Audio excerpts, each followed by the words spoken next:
Hello students, I hope you all are fine.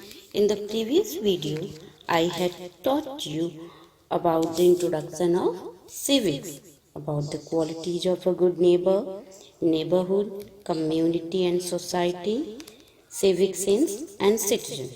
Let's continue. In the civic sense, I had taught you about the civic sense and citizen. Today, let's continue the same heading. Under the same heading, life in a society is like a two-way traffic.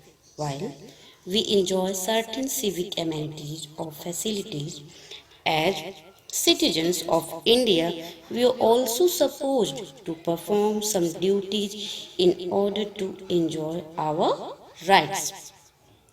Civic sense means the awareness of our rights and duties. As I earlier told you, civic sense means whatever rights we get from the society, we also have to perform some duties also. As an individual, you have every right to drink water from the tap when you are thirsty. It is also your duty to turn the tap off after you have finished drinking water. In the same way, every citizen has the right to get the benefit of civic amenities like water and electricity. But at the same time, it is the duty of every citizen to use them properly. For example, as you are getting all the benefits from school, it's also your responsibility to turn off the taps when not in use, to switch off the fans when you are coming out of the class. Okay?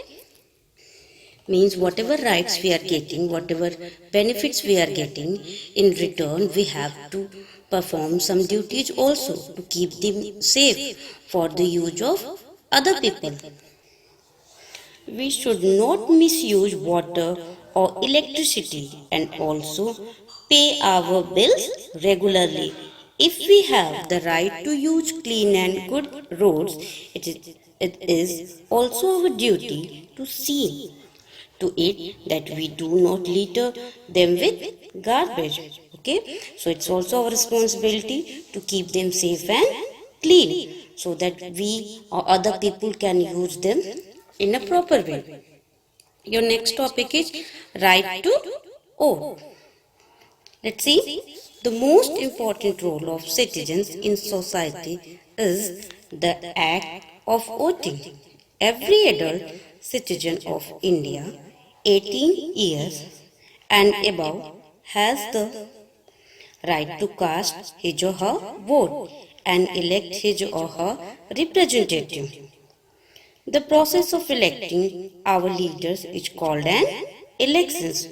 Through the process we elect a leader, that process is known as election, and the persons who choose them, who are having right to choose them, they use their right to vote. It is a process in which a number of people select a person to be a leader from the given candidate. Means through several candidates, we have to choose one leader according to our own choice, according to his qualities. A person who contests an election is called a candidate. Several candidates are there and we have to give vote to one candidate. In India, we have elections for the country as well as each state. The people we elect form the government. In India, everyone who is 18 years or above gets a right to vote if she is an Indian citizen. In India, elections take place in all the 29 states and 7 union territories. Means not only in the country but state-wise elections are held time to time, and members of India, citizens of India, choose their leader according to their own choice. This is called election. So we should choose leader very carefully because we are giving them right for the next 5 years to look after everything. Our next topic is process of voting. Now how can we vote? What is the process of voting? See, earlier the voters used to cast their votes by putting a stamp against the candidate's name and then folding the ballot paper before putting it in the ballot box. This was a long and time consuming process with a chance of errors taking place. So, to avoid these errors, new election method was used. Through this process, voters voters have to vote through the EVM, means electronic voting machine. EVM is first used in India in Kerala. This is a simple, safe and secure method that takes minimum time to vote. So, to make the process of voting clear and safe, EVM machines are used for voting for elections. There are many political parties in India, such as BJP, Congress, AAP, and so on. All the candidates who contest elections belong to a particular political party. For every member, it is compulsory to belong any particular party. The election commission decides when to hold the election. Once the elections are announced, the political parties start campaigning for their candidates. They hold meetings and make speeches before the public.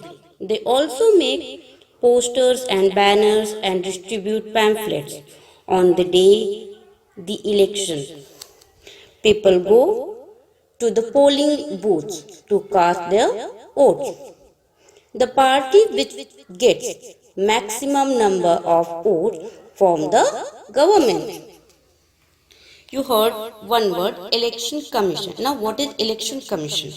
The election commission is responsible for the conduct of election to parliament and state legislature and to the offices of president and vice president. It is the work of election commission to organize votes at the state level and at the central level for everyone, so that process of voting should be neat and clean.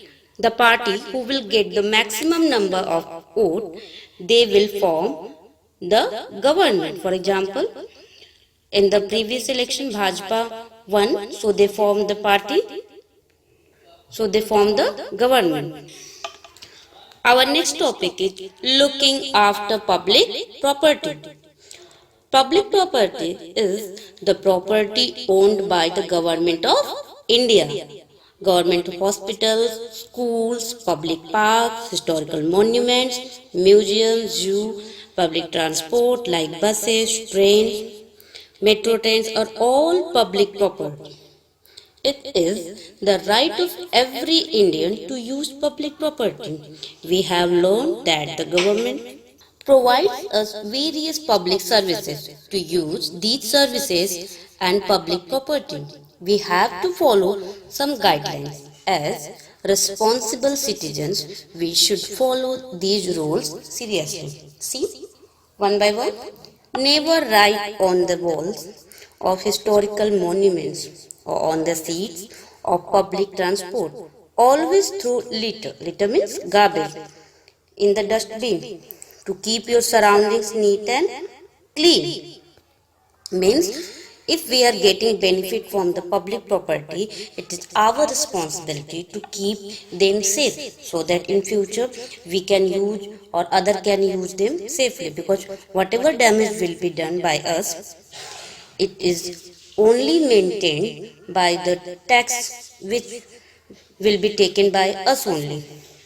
So we should keep everything, public property, transport, seats, we should not tear them, we should not scratch our names or anything on the monuments, on the tree or anywhere. Always buy ticket while traveling by public transport. Whatever money we pay for buying ticket, that money was used for the railway to maintain railway services for us. Do not pluck flowers from public parks. Do not damage public transport by tearing seat covers. Do not damage the benches of public parks. Avoid using plastic bags and throwing them on roads, drains, rivers, or lakes. As good citizens, we should use public property cautiously, carefully, like we use our personal things. So, if you are getting all the benefits from the public property, it is our responsibility to keep them safe. Because it's our own country. We are responsible for our area, for our public transport, for everything. If every citizen will understand this responsibility, everything will be in good way. Listen the video twice, read the chapter. Thank you.